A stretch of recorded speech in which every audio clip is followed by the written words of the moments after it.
हेडलाईन्सचे प्रायोजक आहे NBC bearings, लांब पळण्यासाठी। नाशिकमधून लोकसभेसाठी भुजबळांच्या नावाची चाचपणी, भुजबळांच्या नावाबाबत वरिष्ठ नेत्यांची चर्चा, देशपातळीवर ओबीसी नेतृत्वासाठी फायदा होणार असल्याने चर्चा, सूत्रांची माहिती। भुजबळ कुटुंब कोणत्याही जागेसाठी आग्रही नाही, काही मागणी असेल तर अजित पवार सुनील तटकरेंना सांगेत, भुजबळांची प्रतिक्रिया। तर शिंदे गटाइतक्याच जागा राष्ट्रवादीला मिळाव्यात, भुजबळांची मागणी। शिंदे गटाच्या आमदार खासदारांची वर्षा निवासस्थानी आज महत्त्वाची बैठक, लोकसभेच्या मतदारसंघांचा आढावा घेण्यासाठी बैठकीचं आयोजन, सूत्रांची माहिती। आमदार बच्चू कडू ही बैठकीला उपस्थित राहण्याची शक्यता। राजू शेट्टींनी हातकणंगलेतून महाविकास आघाडीसोबत निवडणूक लढवावी अशी आमची इच्छा, मात्र त्यांनी पाठिंबा घेतला नाही तर महाविकास आघाडीला उमेदवार द्यावा लागेल, जयंत पाटलांचं वक्तव्य। वंचितचा महाविकास आघाडीला 6 जागांचा प्रस्ताव, सूत्रांची माहिती। 6 जागांच्या प्रस्तावावर महाविकास आघाडीत सकारात्मक चर्चा होणार, वंचितला प्रत्येक पक्ष 2 जागा सोडण्याची शक्यता।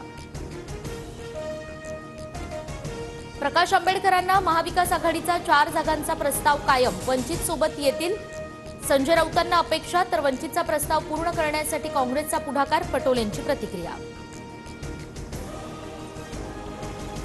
प्रकाश आंबेडकरांनी महायुतीला चांगला प्रस्ताव दिल्यास स्वीकारू, शिंदे गटाचे प्रवक्ते संजय शिरसाट यांचं वक्तव्य।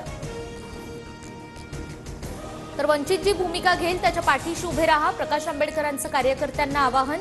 तर महाविकास आघाडीमध्ये अडचण होऊ नये म्हणून व्यक्तिगत हेवेदावे बाजूला ठेवले, आंबेडकरांची प्रतिक्रिया। फोन बंद करून अंबादास दानवेंकडून कार्यकर्त्यांच्या भेटीगाठी, सत्ताधाऱ्यांकडून सतत फोन येत असल्यानं फोन बंद, ठाकरे गट सोडून जाणार नाही, दानवेंची माहिती। शिवाजीराव आढळराव पाटलांचा आज अजित पवार गटात पक्षप्रवेश, खासदार अमोल कोल्हेंविरोधात अजित पवार गट मैदानात उतरवणार, आढळराव पाटलांचा शिरूर लोकसभेच्या जागेवर दावा। ठाकरे गटाची यादी तयार, 15 ते 16 उमेदवार आज जाहीर होणार, संजय राऊतांची माहिती। तर नाशिकच्या जागेवर मात्र ठाकरे गट आणि पवार गटाचाही दावा। साताऱ्यात उदयनराजेंचं बॅनर झळकले, भाजपचे अधिकृत उमेदवार उदयनराजे भोसले, स्वागताचे बॅनर व्हायरल, उदयनराजेंना साताऱ्यातून उमेदवारी मिळण्याची शक्यता, तर उदयनराजेंशी आमचा संपर्क नाही, जयंत पाटलांची प्रतिक्रिया। नवनीत राणांच्या जात प्रमाणपत्र प्रकरणाचा निकाल 1 एप्रिल नंतर, निकाल राणांच्या विरोधात लागल्यास भाजपचा प्लॅन बी तयार, भाजपकडून कल्पना सरोज, कीर्ती गवई आणि सिद्धार्थ वानखेडेंच्या नावाची चाचपणी, सूत्रांची माहिती।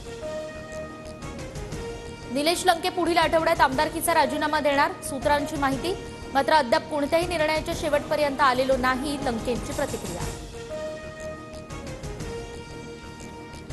मनोज जरांगेंच्या भूमिकेला संभाजी ब्रिगेडचा विरोध, जरांगेंची राजकीय भूमिका भाजपला फायदा पोहोचवणारी, संभाजी ब्रिगेडचे प्रवक्ते शिवानंद भानुसेंचा आरोप। शरद पवार गटाच्या पार्लमेंटरी बोर्डची उद्या बैठक, मुंबईतील बैठकीला सर्व प्रमुख नेते उपस्थित राहणार। रक्षा खडसे आणि पदाधिकाऱ्यांमध्ये खडाजंगी, गिरीश महाजनांसमोरच रक्षा खडसे संतापल्याचा व्हिडिओ व्हायरल, भाजपच्या बैठकीतील प्रकार असल्याची माहिती। आम आदमी पार्टीच्या महासभेसाठी शरद पवार, उद्धव ठाकरे दिल्लीला जाणार, केजरीवालांच्या अटकेच्या निषेधार्थ 31 मार्चला रामलीला मैदानावर महासभेचं आयोजन। सांगलीच्या कवठे महांकाळमध्ये मुंबई गुन्हे शाखेची कारवाई, 246 कोटींचा एमडी ड्रग्ज जप्त, तर 6 संशयित आरोपींना अटक। मुंबईच्या धरणांमध्ये केवळ 32% पाणीसाठा शिल्लक, पाणीसाठा केवळ 2 महिने पुरवण्याचा अंदाज, पुरेसा पाऊस न झाल्यास पाणी पुरवण्याचं पालिकेसमोर मोठं आव्हान। 2 दिवस कोकण आणखी तापणार, मुंबईसह बहुतांश शहरांचं तापमान 35 अंशांवर, 4 ते 5 दिवसात 2 ते 3 अंशांनी तापमान वाढण्याची शक्यता। छत्रपती संभाजीनगर विमानतळावरून थेट सिंगापूर आणि बँकॉकसाठी विमान सेवा, आशियाई देशांतर्गत झालेल्या द्विपक्षीय करारानुसार विमान सेवा सुरू। हेडलाईन्सचे प्रायोजक आहे एनबीसी बेरिंग्स, लांब पळण्यासाठी।